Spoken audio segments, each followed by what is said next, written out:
আমি যিসকলে জ্যোতিষশাস্ত্ৰ বিশ্বাস কৰোঁ তেওঁলোকে নিজৰ জীৱনত এবাৰ হ'লেও নিজৰ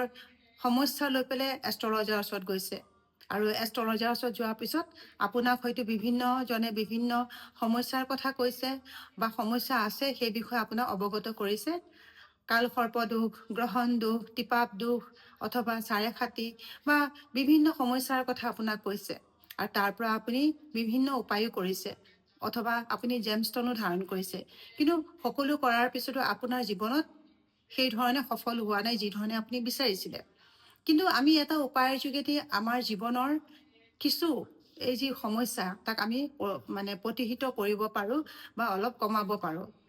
অহাকালি অৰ্থাৎ ৩ মাৰ্চৰ দিনাখন পূৰ্ণগা চন্দ্ৰগ্ৰহণো আছে আৰু আমাৰ পূৰ্ণিমাও আছে গতিকে সেই দিনাখন যদি আমি কিছু কাম কৰোঁ কিছু উপায় কৰোঁ তেতিয়াহ'লে তাৰ পৰা আমি জীৱনত সফলতা অৰ্জন কৰিব পাৰোঁ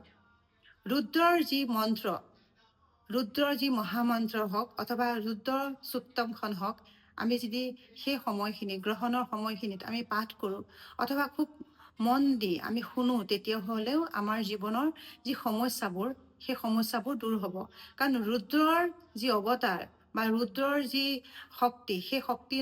নটা গ্ৰহক সন্তুলন কৰে বুলি শাস্ত্ৰত লিখা আছে গতিকে আপোনাৰ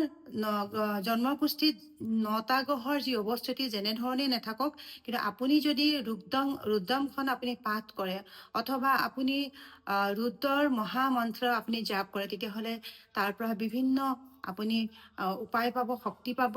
গতিকে এটা কাম কৰিব আপুনি ৰুদ্ৰৰ মহামন্ত্ৰটো হ'ল ওম নমো ভগৱতে ৰুদ্ৰায় এই মন্ত্ৰটো আপুনি যদি পাৰে 11 মালা জাপ কৰিব গ্ৰহণৰ সময়খিনিত আৰু যদি নোৱাৰে কমেও 1 মালা হ'লেও জাপ কৰিব